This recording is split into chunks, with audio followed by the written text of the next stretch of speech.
नमस्कार, स्वागत है आपका हमारी खास पेशकश इंडिया बोले में। मैं हूं रमेश भट्ट। एक कल्पना की गई थी कि देशों में जहां सूखा पड़ता है, जहां ज्यादा बारिश होती है, सूखे इलाकों में पानी पहुंचाया जाए। ये कल्पना कई दशक पहले की गई थी, लेकिन इस कल्पना को साकार करने में समय लग रहा है, क्योंकि इसके पक्ष, इसके विपक्ष में अपने एक तर्क हैं। कोई कहता है इससे ग्रामीण आबादी में खुशहाली आएगी, हमारे देश में किसानों का अच्छा होगा, तो कोई कहता है ये प्रकृति के साथ छेड़छाड़ है, मत करो। ऐसे कई तर्क हैं, लेकिन आंध्र प्रदेश में कृष्णा और गोदावरी के संगम से वहां के किसान बेहद खुश हैं। उनका यह मानना है, खासकर आने वाले समय में जो रॉयल सीमा का इलाका है, जहां पर सुकाड़ की स्थिति है, वहां पर किसानों को इसका फायदा मिलेगा। इस देश में नुकसान होता है बाढ़ के चलते, इस देश में नुकसान होता है सूखे के चलते, फ्लड कंट्रोल मैनेजमेंट में हजारों करोड़ खर्च हो जाते हैं। तो क्या ये एक नायाब सोच है नदियों को आपस में जोड़ने की, या वाकई आने वाले समय में इसके खतरनाक नतीजे हमें भुगतने पड़ सकते हैं? इसी पे इंडिया बोले पे आज चर्चा करेंगे, और इस पर चर्चा करने के लिए मेरे साथ खास मेहमान स्टूडियो में कांग्रेस पार्टी से आलोक शर्मा, आपका बहुत बहुत स्वागत है। आपने राहुल गांधी के कहने पर इस प्रोजेक्ट को पीछे कर दिया, जबकि सुप्रीम कोर्ट ने कहा कि आपको आगे बढ़ना चाहिए, आपने ऐसा क्यों किया? गोपाल अग्रवाल साहब भारतीय जनता पार्टी से, अटल बिहारी वाजपेयी ने तत्कालीन रेल मंत्री जो सुरेश प्रभु हैं, उनके नेतृत्व में एक हाई लेवल कमेटी बनाई थी कि इसे कैसे एग्जीक्यूट किया जा सकता है, लेकिन क्या आपकी सरकार नदी जोड़ो परियोजना को लेकर गंभीर है? मेरे साथ आपका परिचय ही आपके नाम के साथ जुड़ जाता है, राजेंद्र सिंह, जिन्हें भारत में जल पुरुष कहा जाता है, जिन्होंने ऐसे ऐसे कारनामे किए हैं इस देश में, जहां लोग सोचते थे कुछ हो नहीं सकता, वहां आप पानी लेकर आए हैं। आप साधुवाद के पात्र, बहुत बहुत स्वागत है सिंह साहब आपका। मेरे साथ साध्वी जया भारती, आप जीव ज्योति जागृति संस्थान से हैं, लंबे समय से पानी के मुद्दे पे आप काम करती हैं। और मेरे साथ प्रोफेसर अवध राम साहब, आप काशी विश्वपीठ के विद्यापीठ के एक्स वाइस चांसलर रह चुके हैं, आपका भी बहुत बहुत स्वागत है। राजेंद्र सिंह साहब, और साथ ही साथ मैं भूल क्यों रहा हूं, मेरे युवा साथी जो हैं, जो यहां पर आप लोगों से सवाल करने के लिए बेहद उत्सुक है, उनका भी सवाल बहुत वाजिब है कि साहब हम क्यों नहीं जोड़ सकते इन नदियों को, क्यों नहीं हम गांव में खुशहाली ला सकते हैं, क्यों नहीं हम किसानों के जीवन में खुशहाली ला सकते हैं, क्यों नहीं हम इस फ्लड कंट्रोल मैनेजमेंट में जो हजारों करोड़ खर्च होते हैं उसको बचा सकते हैं? लेकिन साथ ही साथ कुछ ऐसे भी हैं जो सोचते हैं कि हां, अगर प्रकृति से खिलवाड़ करेंगे कहीं उसके भयंकर नतीजे तो नहीं होंगे। इस पर करेंगे चर्चा, लेकिन सबसे पहले इस रिपोर्ट पर नजर डाल लेते हैं। अटल बिहारी वाजपेयी ने एक सपना देखा था। वो चाहते थे कि विदर्भ, तेलंगाना और बुंदेलखंड के जो इलाके हमेशा सूखे की मार झेलते हैं, उन इलाकों में नहर से नदियों का पानी आ जाए तो किसान और वहां रहने वाले लोग खुशहाल हो जाएं। अटल जी के सामने देश में ही उदाहरण भी थे। इंदिरा गांधी नहर राजस्थान के जिन इलाकों से होकर गुजरी, वहां रेत में भी फूल खिलने लगे। चूरू, श्रीगंगानगर, हनुमानगढ़, बीकानेर, जैसलमेर, बाड़ामेर और नागौर जैसे रेगिस्तान में किसान खुशहाल हो गए और वहां रहने वाले लोगों की किस्मत बदल गई। मोदी सरकार अटल जी के उस सपने को पूरा करने की ओर तेजी से कदम बढ़ा रही है। अटल जी का सपना था नदियों को जोड़ने का, उस काम को पूरा करना कि हमने ठान के रखी है। जून 2014 को मध्य प्रदेश की शिप्रा नदी को नर्मदा से जोड़ा गया। इसे पूरा करने में 432 करोड़ रुपए का खर्च आया। नर्मदा बारहमासी नदी है, लेकिन इसका पानी शिप्रा में मिलने से अब शिप्रा भी सदा नीरा बन गई है। 2016 में लगने वाले कुंभ में श्रद्धालुओं को शिप्रा के जलधारा में नहाने का मौका मिलेगा। नदियों को जोड़ने का दूसरा प्रोजेक्ट पूरा हुआ आंध्र प्रदेश में। यहां कृष्णा गोदावरी नदियों को जोड़ा गया। एक नहर के जरिए गोदावरी नदी का 80 टीएमसी पानी कृष्णा नदी में छोड़ा गया। नहर का नाम है पोलावरम नहर। मिनिस्ट्री ऑफ वाटर रिसोर्सेज की माने तो देश भर में 30 नदियों को जोड़ने की योजना है। सरकार ने 3 परियोजनाओं पर काम शुरू भी कर दिया है। केन, बेतवा और दमन गंगा पिंजल लिंक की डिटेल्ड प्रोजेक्ट रिपोर्ट तैयार कर संबंधित राज्यों को भेज दी गई है। पार तापी नर्मदा लिंक पर रिपोर्ट तैयार की जा रही है। इसके अलावा बूढ़ी गंडक गंगा, कोसी लिंक, स्वर्ण रेखा लिंक पर भी काम चल रहा है। अगले 5 साल में मोदी सरकार 14,900 किलोमीटर में नहरों का जाल बिछाना चाहती है। इसके अलावा नेशनल वाटर ग्रिड बनाने की योजना है। Team news nation. तो ये कल्पना थी और इस कल्पना पे काम चल रहा है, लेकिन ये कल्पना भारत की तस्वीर और तकदीर बदल के रख देगी, ये सवाल सबसे बड़ा है। राजेंद्र सिंह साहब, कल्पना और कल्पना के पीछे की सोच या हम कहें उद्देश्य बड़ी अच्छी लगती है कि साहब जिन जिलों जो में सूखा है वहां पानी पहुंच जाएगा और हमें बाढ़ से राहत मिल जाएगी। सब कुछ ऐसा ही है जैसे हमें बताया जा रहा है। देखिए, भारत सरकार की ये जो दृष्टि है कि बाढ़ और सुखाड़ मिटाने के लिए नदी जोड़ कर देना समाधान है, मैं इस बात से कभी भी सहमत नहीं रहा। नदियों के साथ समाज का जुड़ना और समाज अपनी नदियों को शुद्ध सदा नीरा बना के उसके प्रबंधन के काम में जुड़े और राज्य उस काम को अपना काम मानकर उनके साथ आगे बढ़े, तो नदियां जीवित हो सकती हैं, नदियां सदा नीरा बन सकती हैं। भाई, मैं राजस्थान से आया हूं, इस देश में सबसे कम बारिश और मैं कहूं दुनिया में सबसे कम बारिश राजस्थान के डेजर्ट में होती है। हम लोगों ने पिछले 31 साल में 11,000 जल संरचनाओं का निर्माण करके, लेकिन ये जल संरचनाएं ऐसी जगह पर बनाई गई जहां बादलों को, क्लाउड को कैच करके धरती के पेट में डाल दें, जिससे ये सूरज उस पानी को चोरी ना कर सके। आप यदि नदी जोड़ करेंगे तो नदी जोड़ में जो आपके जितने भी बांध बनेंगे, जितने भी लेक बनेंगे, वहां तो पानी का एवोपरेशन होगा ही निश्चित, वहां से लोग उजड़ेंगे ही, वहां पर पैसा खर्च होगा ही। मैं जानता हूं कि बांध जोड़ना एक बड़े पैसे को कुछ थोड़े जेबों में पहुंचाने का काम है, लेकिन ये सबके पास ये राजेंद्र सिंह की छोटी सोच है। हाँ, निश्चित वो इसलिए कहेंगे क्योंकि ये कहा जाता है, जैसे मैं आपको एक उदाहरण देता हूं। आज हम गोदावरी कृष्णा की बात करें, जब इसको लिंक किया गया वहां के किसानों में बड़ी खुशी थी और माना यह गया, मैं आपको उदाहरण के तौर पे बताऊं, 3000 टीएमसी पानी बे ऑफ बंगाल में चला जाता है। अगर वो कहते हैं साहब इसमें से 200-300 टीएमसी पानी हम गोदावरी का कृष्णा में देकर उसे रॉयल सीमा इलाके तक ले जाएंगे, साहब रॉयल सीमा की तो तस्वीर बदल जाएगी। राजेंद्र सिंह साहब, देखो, जिन कल्पनाओं को रमेश तुम सामने रख रहे हो, ये तुम्हारी जो कल्पनाएं हैं, इन कल्पनाओं में 3 चीजों को समझ लेना चाहिए। एक तो लिंक होता है जो सेम कंटूर पर होता है, सेम कंटूर पर बिना पानी को लिफ्ट किए आप जहां पर आपके पास सरप्लस पानी है बहकर वो समुद्र में चला जाता है, उसको आप अपनी धरती को सींचने के काम में लेते हैं। इसका मैंने कभी विरोध नहीं किया, इस बात को जरा सफाई से समझ लें।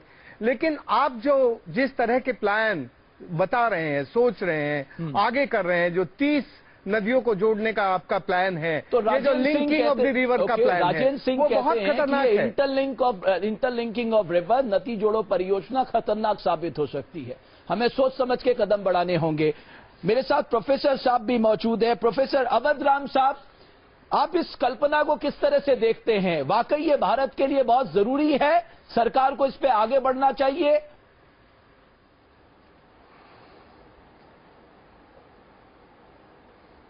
जी, जैसा अभी राजेंद्र सिंह जी ने कहा, मैं एक साइंटिस्ट हूं और साइंटिस्ट होने के नाते there are so many problems in this project. For example 30 project India government ने प्रपोज किया है, उसमें से 16 जो हैं वो आपका पेनिनसुलर रीजन में है और 14 जो हिमालयन रीजन में है। इतनी ज्यादा दिक्कतें होंगी अगर हिमालयन रीजन में आप करिए, एक बैरियर से ऊंचे उठाने के लिए इतना लिफ्ट करना पड़ेगा पानी को, इतने ज्यादा हैवी पंप और लगेंगे, उसका इलेक्ट्रिसिटी कितना चार्जेज होगा। दूसरा है आप कैनाल बना के ले जाएंगे एक जगह से दूसरे, यहाँ मैदान में तो संभव है लेकिन टेरेनियन रीजन में बहुत ही मुश्किल है। और इसके लिए कभी करते होंगे साइंटिस्ट वगैरह, आप पहले हाइड्रोलॉजिकल है, जियोलॉजिकल है, टोपोग्राफिक है, मीटरोलॉजिकल है एंड एनवायरमेंटल स्टडीज होना चाहिए। अभी आपने जिक्र किया नर्मदा और छिप्रा का और केन बेतवा का भी प्रपोजल है, 2-3 हैं।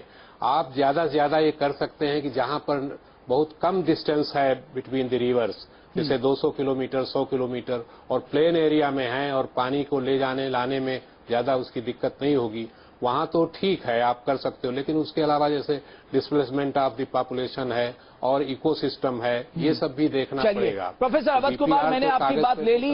ये मसला कहीं ना कहीं ये हमारी मानव जाति से जुड़ा हुआ है। डिस्प्लेसमेंट होगा, डिफॉरेस्टेशन होगा, जी हाँ, और साथ ही साथ हमारा देश तो बदनाम है जब हम रीसेटलमेंट और रिहैबिलिटेशन की बात करते हैं। अगर वो आंकड़े आप देख लेंगे खासकर आदिवासी इलाकों के, तो सोचेंगे हम किस भारत में रहते हैं। बहरहाल अग्रवाल साहब, अब आपके लिए चुनौती है कि आप सबको साथ में लेकर इस प्रोजेक्ट को कैसे पूरा करेंगे। हाँ, इस देश में जहां सूखा पड़ रहा है वहां बारिश की जरूरत है, जहां बाढ़ आ रही है वहां पर उस चीज को मेंटेन करने की जरूरत है। आप आगे बढ़ रहे हैं इस बात को लेकर। बिल्कुल, देखिए सबसे बड़ी बात है कि यह किसी भी प्रोजेक्ट को देखें तो डीपीआर और उसमें समस्याएं, impact, social impact assessment, environmental impact assessment, यह सब इसीलिए आवश्यक है कि कोई भी प्रोजेक्ट अपने आप में कंप्लीट सॉल्यूशन नहीं है। अगर आप पहले हमने इतने बड़े बड़े डैम बनाए, आज हम देखते हैं कि वो डैम्स कितने प्रॉब्लम क्रिएट कर रहे हैं और आगे वाली पीढ़ियों को किस तरह से उन्होंने उस रिसोर्सेज को उनके हाथ से, उनके अंदर डिसीजन मेकिंग पावर से उनको वंचित कर दिया है। तो यह तो समस्या रहेगी, इसीलिए इतने साल भी लग गए। जो प्रोजेक्ट अटल जी के ड्रीम प्रोजेक्ट के रूप में आया, उसको सोचा और उसको आज समझ के यहाँ तक पहुंचे और आज ये स्थिति है। ड्रीम प्रोजेक्ट की सोच रखकर कहीं आप प्रकृति के साथ खिलवाड़ नहीं करते, बिल्कुल नहीं। को भी अपने साथ रखिए। इसीलिए जो अभी जो प्रोजेक्ट चल रहा है, जो 30 प्रोजेक्ट है, उसमें जो स्लोप पेस है, उसमें यह है कि छोटी छोटी रिवर्स को पहले लिंक किया जाए। और जैसे राजेंद्र सिंह जी ने भी कहा, और भी एनवायरमेंटलिस्ट इसमें कह रहे हैं कि आप छोटी रिवर्स को आपस में अगर लिंक करेंगे, सेम एनवायरमेंट के करेंगे और ऐसी जगहों पे करेंगे जहां की आवश्यकता सुखाड़ और बाढ़ को जोड़ लेंगे, तो हमें आगे एक्सपेरिमेंट तो आपसे सवाल ये मिलेगा। है, क्या आप इस मुद्दे पे कुछ कहने की स्थिति में हैं? क्योंकि जब सुप्रीम कोर्ट ने कहा, मुझे याद है जयराम रमेश ने राहुल गांधी को पता नहीं क्या कुछ बताया, राहुल गांधी ने इस प्रोजेक्ट को धीरे करने को कह दिया। देखिए, मैं समझता हूं कि जिस तरह की इंफॉर्मेशन आपके पास है वो शायद आधी अधूरी इंफॉर्मेशन है। पूरी आप मुझे बता दीजिए। 1972 में केएल राव साहब वाटर रिसोर्स मिनिस्टर थे, सबसे पहले उन्होंने ये प्रोजेक्ट वो लेकर आए थे और उसी के क्रियान्वयन में 1982 में इंदिरा गांधी जी की गवर्नमेंट जब थी, उस समय पर नेशनल वाटर डेवलपमेंट एजेंसी ने पूरी डीपीआर तैयार की थी। लेकिन तमाम तरह के इसके ऊपर डिबेट्स रहे हैं, विवाद रहे हैं। कोई अटल जी का ड्रीम प्रोजेक्ट नहीं था ये। उनकी मिनिस्ट्री ने कितना फंड रखा था, आप जरा अगर आंकड़े उठाएंगे, लेकिन तो ड्रीम कहीं नहीं था। तो मैं वापस आ रहा हूं सर। अभी उन्होंने किया है, उसके ऊपर काम चल रहा है। इससे पहले सतलुज और ब्यास का जो लिंक था वो कांग्रेस ने किया। जो आज जिस नहर की बात आप कर रहे हैं 174 किलोमीटर लंबी, वो वाई राजशेखर रेड्डी साहब ने बनकर तैयार करवाई थी। जिस इंदिरा गांधी नहर कैनाल परियोजना की बात जो हरीक बैराज से चलती है, जिसकी बात कर रहे हैं, वो कांग्रेस के समय पर चली। 203 किलोमीटर मेन और 34 किलोमीटर फीडर कैनाल हैं। लेकिन राजस्थान में राजेंद्र साहब ने भी बताया जिस तरह के नेगेटिव इंप्लीकेशंस वहां पर आए हैं इंदिरा गांधी नहर परियोजना के, सैलिनिटी, एल्किलिनिटी, तमाम चीजें आई हैं। वर्ल्ड लेवल पर बड़े डैम्स को आज जो है पूरी तरह से नकारा गया। सोशल, पॉलिटिकल, इकोलॉजिकल, इकोनॉमिक, 4 तरह की प्रॉब्लम्स हैं इसके अंदर। इंटरस्टेट वाटर डिस्प्यूट थे। 10 साल में बहुत समय होता है। मेरा माइनॉरिटी गवर्नमेंट होने के बावजूद हमने इंटरस्टेट वाटर, माइनॉरिटी गवर्नमेंट का जब आप लोगों को मदद करना चाहते हैं, आप माइनॉरिटी गवर्नमेंट का बहाना नहीं बना सकते। करप्शन होता है माइनॉरिटी गवर्नमेंट, अगर आप कुछ काम नहीं कर पाते माइनॉरिटी गवर्नमेंट, इससे छोड़ना चलता है। कोई भी स्टेट अपना पानी का शेयर को नहीं देना चाहता है। कांग्रेस की समस्या ये है कि आप बताइए मुझे, पंजाब, इनकी सरकार तो 8 साल से वहां पर बैठी है, पंजाब का पानी दिल्ली में सब दोनों बातें कहेंगे आप बताइए कहां पाया भी है, तय तो करिए। मैं आपको बताता हूँ, हम कह रहे हैं कि सोशल प्रॉब्लम है। आप दिल्ली में बैठे थे, हरियाणा में भी आपके चीफ मिनिस्टर बैठे थे, कितना पानी आपने दिल्ली को दिलवा दिया? पॉलिसी आप मुझे केवल ये बता दीजिए, उमा भारती जी का जो कमेंट था, कांग्रेस ने तो कुछ नहीं किया, मोदी साहब के आने से सब कुछ हो रहा है। ये नदियां भी वहीं से आई है। ये गंगा जी की उत्पत्ति मोदी जी आपके। मुझे यहाँ पर कुछ पलों के रुकना साध्वी जी, उसके बाद मैं आऊंगा राजेंद्र सिंह साहब। लेकिन हमें बीच का रास्ता तो ढूंढना ही होगा, क्योंकि हमें उन किसानों को उस स्थिति पे नहीं छोड़ सकते जो केवल मानसून के भरोसे बैठे हुए हैं। हमें कुछ ना कुछ तो उनके लिए व्यवस्था करनी होगी। हम जल्द हाजिर होते हैं, आप कहीं मत जाइए।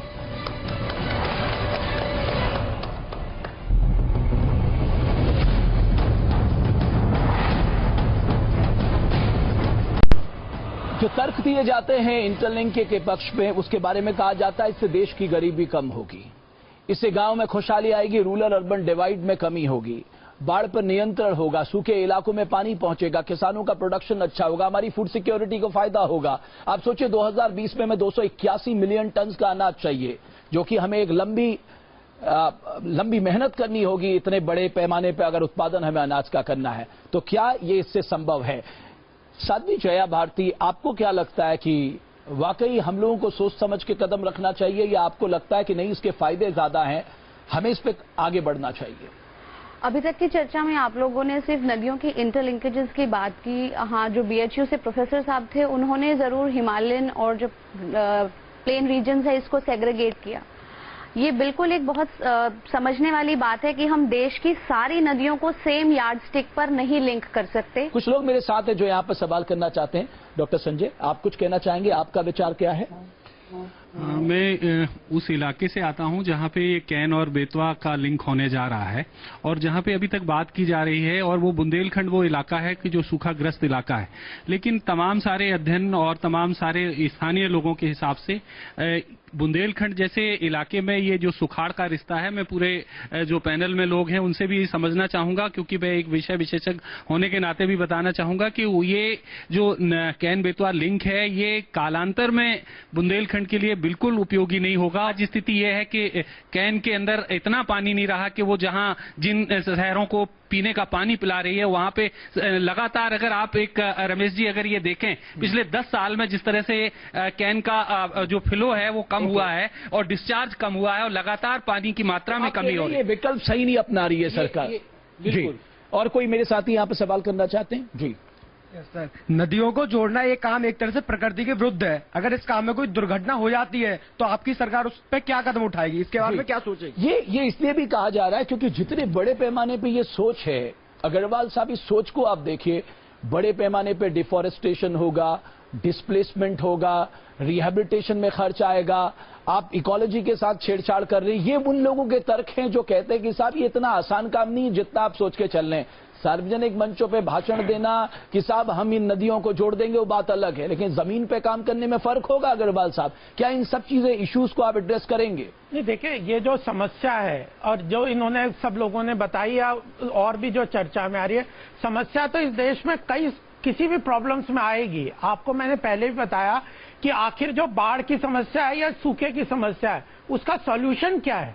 अगर हम पानी को कंजर्व, और ये तो हो नहीं रहा कि इंटरलिंकिंग के अलावा फिर रिवर रिजुविनेशन नहीं करेंगे, वाटर कंजर्वेशन के बावड़ी और ये सब प्रोजेक्ट्स को नहीं करेंगे। प्रोफेसर अवध राम, एक और सवाल यहां पर आता है कि जो लोग कहते हैं कि साहब आपको आने वाले समय में अपना फूड प्रोडक्शन बढ़ाना होगा, आपको प्रोडक्टिविटी बढ़ानी होगी, आपको रूरल अर्बन डिवाइड कम करना होगा, आपको फार्मर्स की जिंदगी में खुशियां लानी होगी, उसके पीछे भी बताते हैं कि अगर ये इंटरलिंकिंग ऑफ रिवर्स हो जाए तो हो सकता है ये सारे काम हो जाए। क्या ये सोच सही है?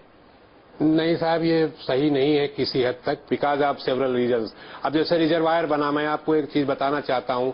रिजर्वायर बना, रिजर्वायर में पानी इकट्ठा हुआ, there is always possibility to become seismic prone areas. Seismic prone area होगा तो अर्थक्वेक्स आने की संभावना रहेगी, जिससे कि वहाँ की पब्लिक और जो आसपास की एरिया है। चलिए, और जाहिर है जब आप इतने बड़े पैमाने पे इंटरलिंकिंग करेंगे, आपको बड़े बड़े रिजर्वोयर्स बनाने पड़ेंगे, आपको कैनाल का सिस्टम बनाना पड़ेगा, लेकिन ये सब कुछ इतना आसान नहीं होने जा रहा है। इसके नुकसान क्या हो सकते हैं, खासकर प्रकृति के लिहाज से? इसको कोई लोग कहते हैं साहब ये तो इकोलॉजिकल डिजास्टर साबित होगा अगर इस पे आगे बढ़ते हैं। राजेंद्र सिंह साहब, मैं यहां पर कुछ पलों के लिए रुक रहा हूं, आके आपसे इसका जवाब चाहूंगा। नुकसान क्या हो सकते हैं इसके, जिससे हमें सतर्क रहने की जरूरत है, हम जल्द हासिल करें।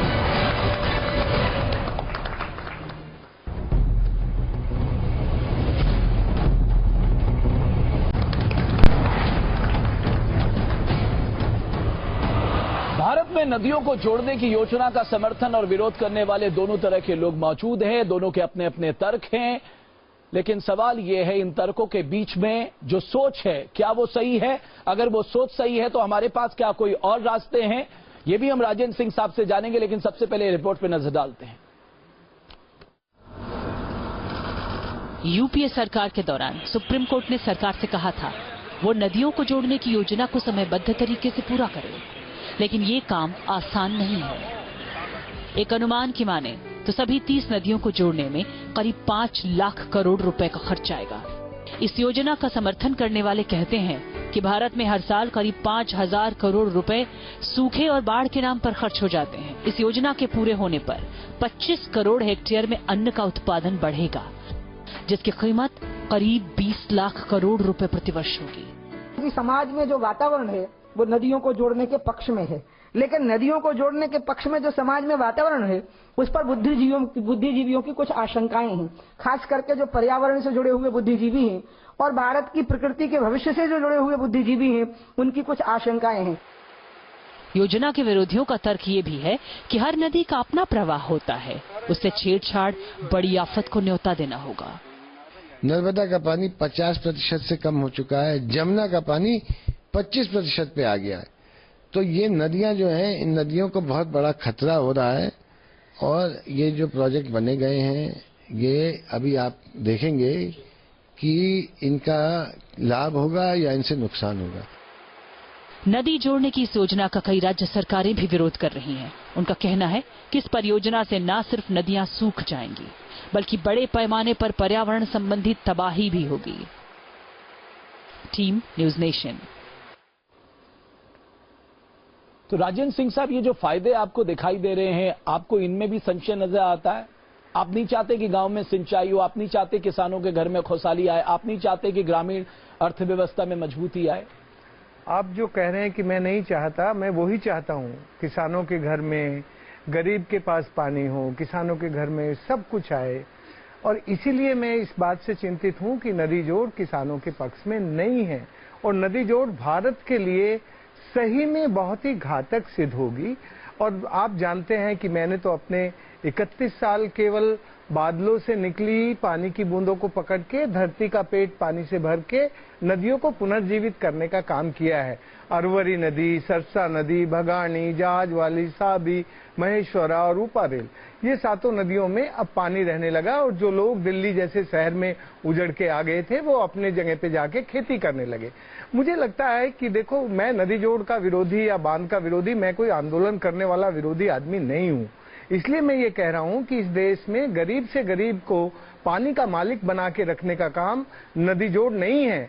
नदी जोड़ गरीब और समुदायों का जो पानी पर अधिकार है, नदी जोड़ का काम शुरू होते के साथ सबसे पहले उनका पानी पर से अधिकार खत्म होगा। लेकिन तो एक्सेस वाटर को आप सरप्लस को डेफिसिट एरिया में ले जा रहे हैं। नहीं, इसकी देखो मालिक ही समझो तुम रमेश। ये जैसे ही पानी की समुदाय की जो पानी है उसकी ऑनरशिप चेंज होगी, और जब पानी की ऑनरशिप चेंज होगी तो इसमें 4 तरह के कॉन्फ्लिक्ट आपके सामने आने वाले हैं। एक तो जो भी अभी हमारी पानी की प्रॉपर्टीज हैं, कॉमन प्रॉपर्टीज हैं, नदियों की जमीन है, लेक्स हैं, झील है, उन सब पर आप देखें कि पिछले 10 सालों में कितना एनक्रोचमेंट बढ़ा है। और जैसे ये लिंकिंग ऑफ द रिवर का काम शुरू होगा तो जो कंपनियां उन पर सब काम करेंगी उनमें से एनक्रोचमेंट इंक्रीज होगा, क्योंकि ये जो कॉमन प्रॉपर्टी है इसका रेट बहुत ज्यादा बढ़ेगा। और दूसरा जो सबसे ज्यादा संकट है वो नदी जोड़ एक तरह से प्रदूषित नदियों को जोड़ने का काम होगा।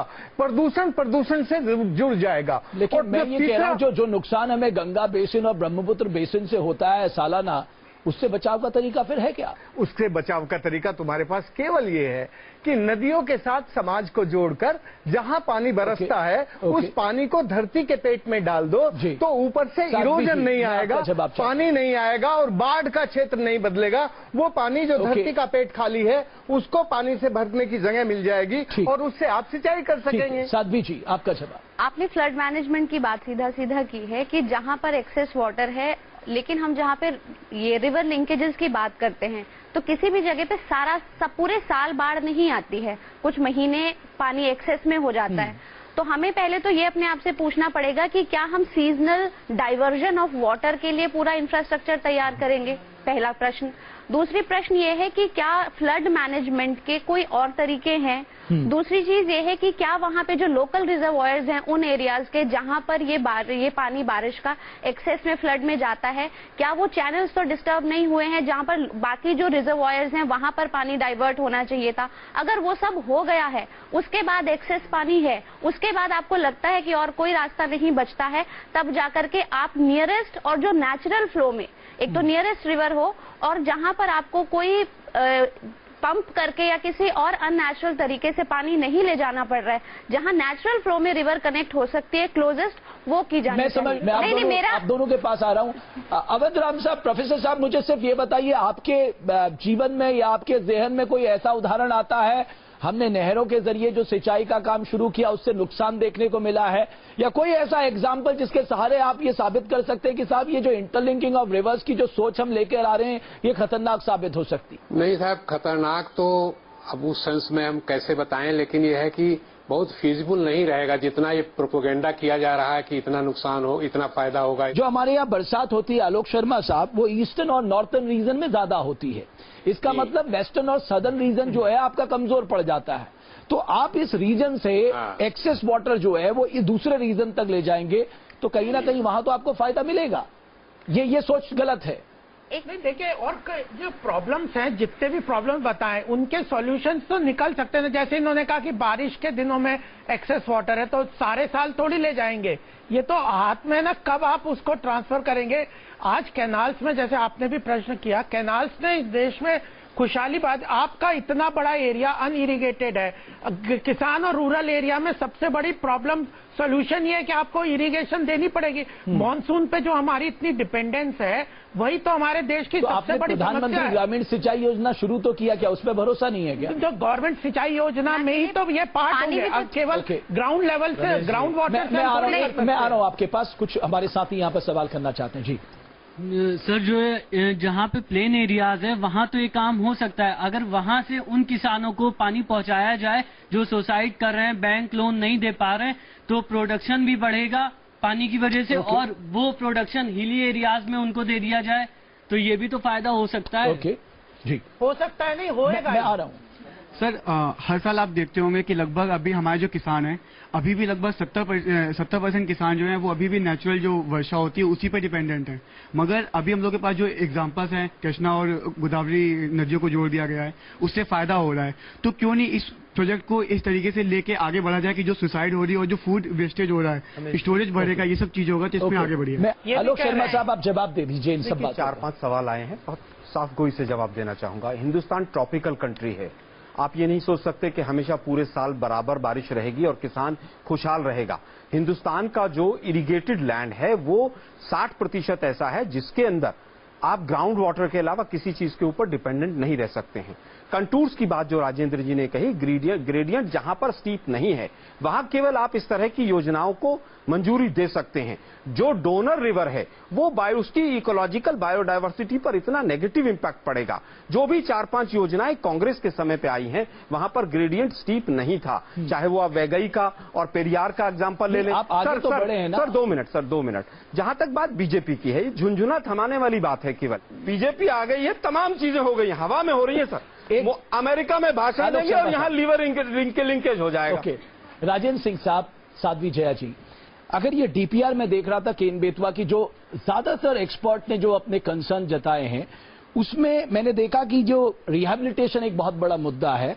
अगर हम केन बेतवा फेज 1 की बात करें उसमें इन्होंने 333.77 करोड़ रुपए रखे हैं रिहैबिलिटेशन के लिए। अगर हम फेज 2 की बात करें 213 करोड़, और जब हम दमन गंगा और पिंजल लिंक की बात करते 623 करोड़।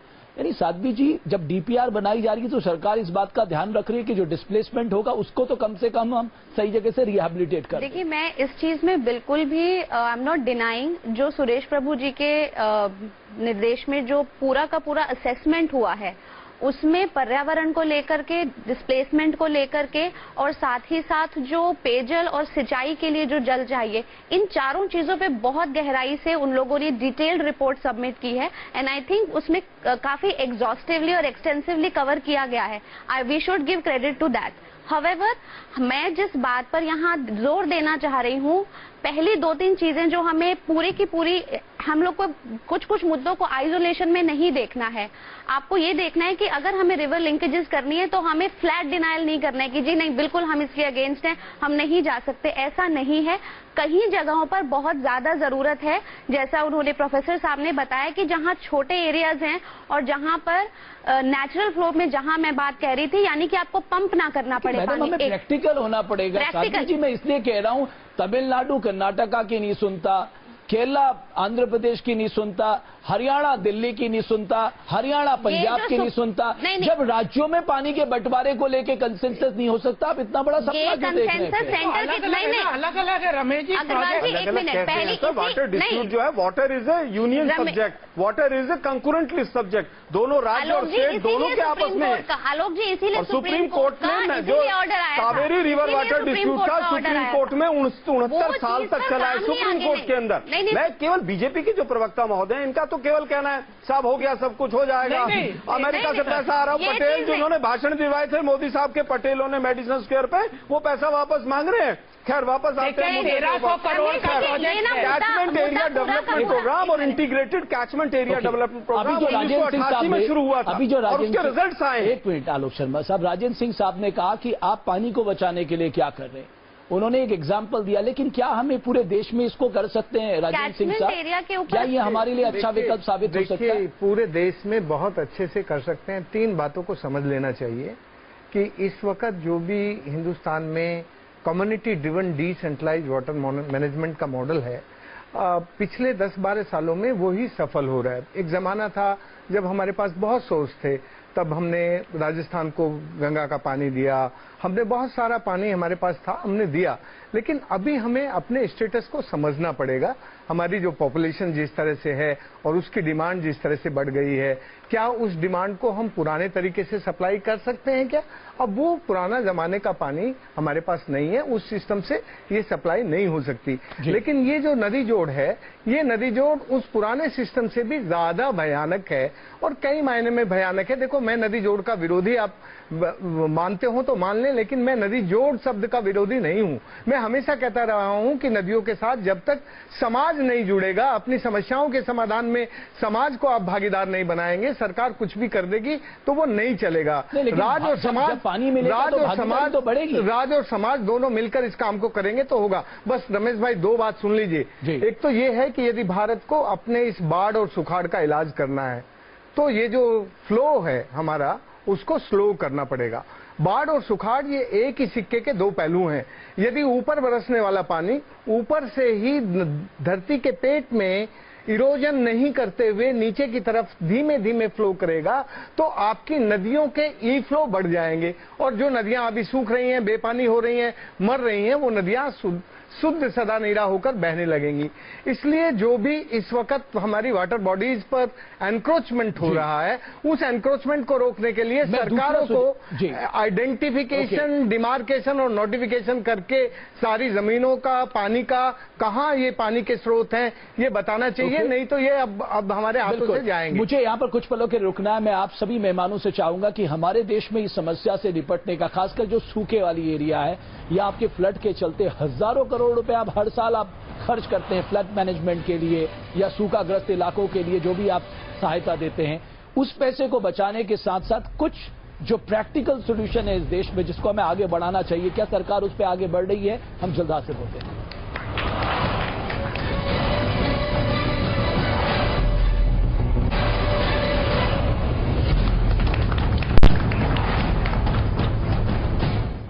प्रोफेसर अवध राम, हमारे पास विकल्प क्या है, हमारे पास सॉल्यूशन क्या है, हम कैसे इस परिस्थिति से निपट सकते हैं? बहुत संक्षेप में। जी, मैं तो ये समझूंगा, जो मैंने बताया है कि प्लेन एरिया में जहां डिस्टेंसेस कम हैं वहां तो ये प्रोजेक्ट फीजिबल है और वहां चलना चाहिए। लेकिन गवर्नमेंट को इतना सारा एकदम से ब्लास्ट अप करके कि हम 30 नदियों को जोड़ेंगे है, दिस इज टोटली इम्पॉसिबल मेरी समझ से। नहीं, देखिए, सबसे बड़ी बात यहाँ पे कि सारे 30 प्रोजेक्ट एक साथ हम इम्प्लीमेंट कर देंगे, ऐसी कोई सोच नहीं है। एक्सपेरिमेंटल जो डीपीआर है उसके बेस पे एक्सपेरिमेंटल प्रोजेक्ट जो चलते जाएंगे, छोटे छोटे, उनकी सक्सेस फेलियर्स को देखे जाएंगे। ये कहना चाहता हूं कि इकोलॉजिकल के साथ साथ सॉइल इरोजन बहुत ज्यादा होगा, सॉइल पॉल्यूशन बहुत ज्यादा होगा, ये ज्योग्राफिकल रीजंस हैं। इसके साथ साथ मोदी साहब ना तो सूखाग्रस्त एरिया में गए पिछले 2 साल में, ना बाढ़ जहां पर आई 40% एरिया आसाम का बाढ़ में था, मोदी साहब ने जाकर शक्ल नहीं दिखाई, मेडिसन स्क्वायर से भाषण दे रहे हैं। ओके, साध्वी जी, उसके बाद राजेंद्र सिंह साहब। बहुत सारे रेगुलेशन हैं। मैं सीधा इसमें आपका जो बिल्कुल दिल्ली के नियर बाय में फरीदाबाद और बाकी की बेल्ट है हरियाणा की, वहां पर जिस तरीके से खनन हुआ है, जिस तरीके से रियल एस्टेट ने इंक्रोचमेंट करके वहां के जो लोकल लेक्स हैं उन्हें खत्म कर दिया है। पहले आप लेक्स को बचाइए, उन्हें रिवाइव कीजिए, लोकल पानी वो भी प्रोवाइड करा देंगे। ओके, राजेंद्र सिंह साहब आपका सुझाव। देखिए, यदि इस देश को पानीदार बनाना है तो ये जो पानी का अधिकार समाज का है, सामुदायिक है, उसको बरकरार रखेंगे तो समाज को लगेगा कि ये पानी हमारा है और वो समाज उसको अनुशासित होकर उपयोग करेगा, उसकी मालिकी उसके हाथ में रहेगी। सभी को मिलकर वर्षा के पानी को पकड़ के जो भी हमारे पास पुरानी वाटर बॉडीज थी उनको रिजुनेट करना चाहिए। ताल, पाल, झाल, जितनी भी बावड़ी, ये सब जो भी पानी के स्रोत थे, और इनका सही मायने में इस वक्त सबसे ज्यादा जरूरत है, मैं दोबारा बोल रहा हूं, कि इन जमीनों का आइडेंटिफिकेशन, डिमार्केशन और नोटिफिकेशन होना चाहिए। यदि नहीं हुआ तो हमारी सारी वाटर बॉडीज पर अगले 10 सालों में एनक्रोचमेंट हो जाएगा और वो पानी के स्रोत आपके पास बचेंगे ही नहीं। और दूसरा मैं ये कह रहा हूं कि नदियों के साथ गंदा पानी मिलाने का जो चलन है उसको रोकना बहुत जरूरी है। यदि नदी की सेहत ठीक नहीं होगी तो ना मेरी सेहत ठीक होगी, ना हमारे भाइयों की सेहत ठीक होगी। बिल्कुल, बहुत ही अच्छा। नदियों की सेहत ठीक रखना बिल्कुल हमारी सेहत के लिए सबसे ज्यादा चुनौती आने वाले समय में तो यही है। हमारी नदियां जो हैं, जो विलुप्त होती जा रही हैं या नालों में तब्दील होती जा रही है, उनको सुरक्षित रखना है। लेकिन जो जवाब निकल कर आया कि हमें इस तरह की सोच में आगे बढ़ना है जो वास्तविक तौर पर हम जिसको जमीन पे क्रियान्वित कर सके। हाँ, हमें बाढ़ से लड़ना है, हमें सूखी जगह पे पानी पहुंचाना है, लेकिन हमारे पास विकल्प कई है। बड़ी योजनाओं में जो नुकसान हो सकते हैं आने वाले समय में, खासकर प्राकृतिक नुकसान, उससे भी हमें बचना है। तब जाकर हम इस तरह की योजनाओं को आगे ले जाकर देश में खुशहाली ला सकते हैं। बहुत बहुत शुक्रिया आप सभी मेहमानों का। इंडिया बोले में आज के लिए बस इतना ही।